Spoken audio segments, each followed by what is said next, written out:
పశ్చిమ గోదావరి జిల్లా తాడేపల్లిగూడెం నియోజకవర్గం పెంటపాడులో జనసేన పల్లెపోరు కార్యక్రమం నిర్వహించారు. ఈ కార్యక్రమంలో జనసేన ఎమ్మెల్యే అభ్యర్థి బొలిశెట్టి శ్రీనివాస్ పాల్గొన్నారు.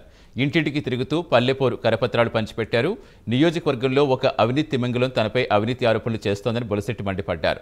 తాను మున్సిపల్ చైర్మన్గా అవినీతి చేసినట్టు నిరూపిస్తే బహిరంగంగా ఉరివేసుకునేందుకు సిద్ధమన్నారు. దీనిపై చర్చించే దమ్ముంటే బహిరంగ చర్చకు రావాలని డిప్యూటీ సీఎం కొట్టు సత్యనారాయణకు సవాల్ విసిరారు. రాబోయే ఎన్నికల్లో వైసీపీ ఓటమి తథ్యమని జోస్యం చెప్పారు.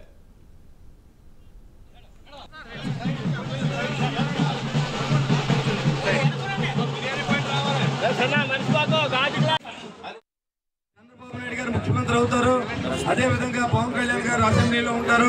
మన భారతీయ జనతా పార్టీ సహకారంతో నిధులు ఎక్కువ తీసుకొచ్చి ఏదైతే అమృత్లో సెకండ్ సమ్మర్సల్ ట్యాంక్ ని మనం పూర్తి చేస్తాం. చేసిన వెంటనే పెంటపాడికి తాడేపూడికి నీళ్ళు ఇచ్చే విధంగా ఇక్కడ కిలపతి వెంకటరావు గారు, దాసరప్పన్ గారు, గోపిరెడ్డి గారు లాస్ట్ పంచాయతీలో ఆయన అడిగారు, బాబు మా ప్రాంతానికి మంచినీళ్ళు లేవు, తాడేపూడి పట్టణంలో దీన్ని కలపండి, కలిపితే మాకు కూడా ఫెసిలిటీస్ వర్తిందని చెప్పారు. ఖచ్చితంగా పెద్ద తాడేపల్లి గ్రామాన్ని ఈ గ్రామాన్ని కూడా కలిపి ఈ ప్రాంతానికి మంచినీరుని ఇచ్చే విధంగా మేము ప్రయత్నం చేస్తాం. ఖచ్చితంగా ఇస్తామని కూడా మేము తెలియజేస్తా ఉన్నాం. ఏదైనా అభివృద్ధి చేయడానికి తప్పు లేదు.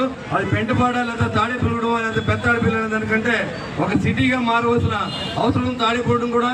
అదేవిధంగా ఈ ప్రాంతాలను కలపమని ఇక్కడ పంచాయతీలు అభ్యర్థించి, బాబు అయ్యా మాకు మంచినీళ్ళు లేవు, మా పంచాయతీని మీరు కలుపుకోండి, మాకు 10,000 మంది జనాభాతో ఉన్నాం, నీళ్ళకి ఇబ్బంది పడుతూ ఉన్నాం, అవుట్లెట్లు లేవని చెప్పి ఇదివరకు మాణిక్యాలరావు గారు మంత్రిగా ఉండగానే వారు ఒక వినతిపత్రం ఇవ్వడం, కౌన్సిల్లో కూడా తీర్మానం చేస్తాం మంచినీరు ఇచ్చేలాగా.